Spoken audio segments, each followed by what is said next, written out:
आज आपण अशा एका युवकाला भेटणार आहोत की त्या युवकानं आपली कला जोपासली आणि कलेच्या माध्यमातून रोजगार कसा प्राप्त होईल याचा विचार केला।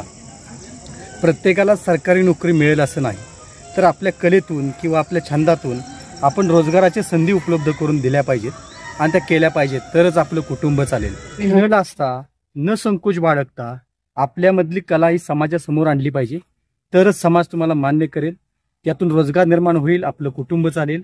अशाच एका युवकाला आज आपण भेटणार आहोत। विशाल दौलत माने कोरेगाव इथे आज आपण आलेलो आहोत। या युवकाला भेटून आपण त्याच्यातली कला आज तुमच्या समोर सादर करणार आहोत। चला बघूया। आपल्यासोबत विशाल माने आहेत, ते आपली ओळख करून देतील। नमस्कार, मी विशाल माने, राहणार कोरेगाव। नमस्कार। आपल्या कृष्णकुंज बातमीपत्राच्या वाचकांना नक्की आपण हे जे कलाटाप हातात घेतलेला आहे हे कोणत्या वयापासून वाजवता? मी साधारणतः एक 18-19 वर्षा वयापासून क्लारनेट वाजवतो। ह्याला काय नक्की म्हणतात? ह्याला इंग्लिशमध्ये क्लारनेट म्हणतात, आपलं लोकल लँग्वेजमध्ये कलाट म्हणतात। हां, सध्या आपण स्वतःचा बँड आहे, तर आपल्याकडे जे हे कला आहे खऱ्या अर्थानं सगळ्यांनाच हे वाजवता येत नाही। नक्की ही कला कशी जोपासली तुम्ही? आमच्या प्रेक्षकांना थोडं वाजवून दाखवा बरं। मी यात पुरिया धनेश्री थाटामध्ये, पुरिया धनेश्री या रागामध्ये वाजवून दाखवतो थोडंसं। हां हां।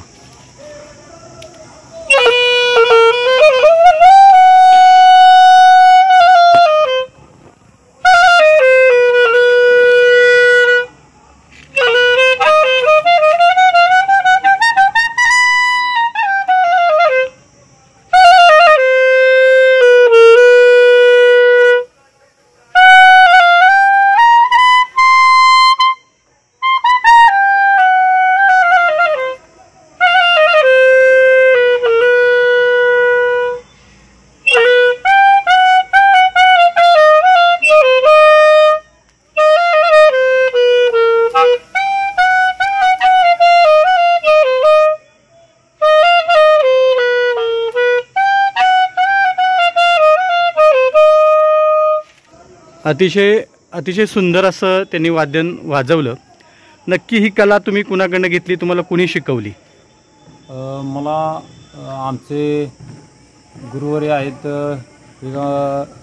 दाऊदभाई किनी म्हणून एक क्लारनेट मास्टर आहेत, त्यांनी बरेच शिष्य तयार केलेले आहेत। हां, त्यापैकी आता आपण एक आहे। ते आहेत का आता सध्या? आहेत ते, आणि त्यांचा बँड पण आहे, बँड व्यवसायात सक्रिय आहेत।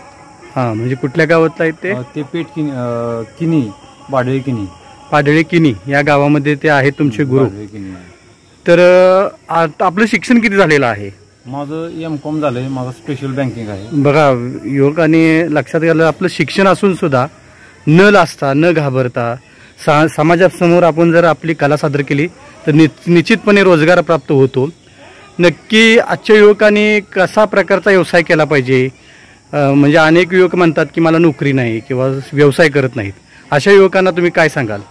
अशा युवकांनी खरं तर कला जोपासली पाहिजे, कारण की कला ही नुसतं कलेचं साधन नाही, तर त्यातून म्हणजे पैसाही, रोजगार मिळतो, आपलं कुटुंब चालतं, पूर्ण कुटुंब चालतं। आणि मुळात हा लाजण्यासारखा व्यवसाय नाही, कारण की आपण कुठं दुसरं काही करत नाही। बरोबर, कष्टाचं आहे आपल्या। एखादं व्यसन असलं तर लोकांनी लाजावं, परंतु चांगल्या कामाला किंवा आपल्या छंदाला लाजू नये, जिथनं आपल्याला रोजगार मिळतो, मन प्रसन्न राहतं, तुम्हाला पैसे मिळतात, परत तुमचा उदरनिर्वाह चांगल्या पद्धतीने चालू शकतो, असं काही विषय नाही। बरं, M.Com पर्यंत शिक्षण झालंय, तुम्हाला असं कधी वाटलं नाही का बाबा मला लाज वाटेल किंवा माझे मित्र बघतील, असं कधी वाटलंय का? नाही, असं वाटतं बरं का, सुरुवातीला असं वाटतं की आपल्याला बघतील, पण त्यातून आपण ज्यावेळेस हे जे आपण क्लाट वाजवतो त्यावेळेस उलट सगळे आपल्याकडे उत्सुकतेने बघत असतात की नक्की बरोबर कला घेतली, सगळे म्हणजे अरे हे कधी शिकलाय काय, मग त्यांना आवड वाटते उलट बाकीच्या क्षेत्रातल्या, म्हणजे जे आमचे मित्रमंडळी आहेत त्यांना उलट वाटतं, अरे तुझ्याकडे एवढी सगळी माणसं कामाला, परत हे बी तू शिकलाय, म्हणजे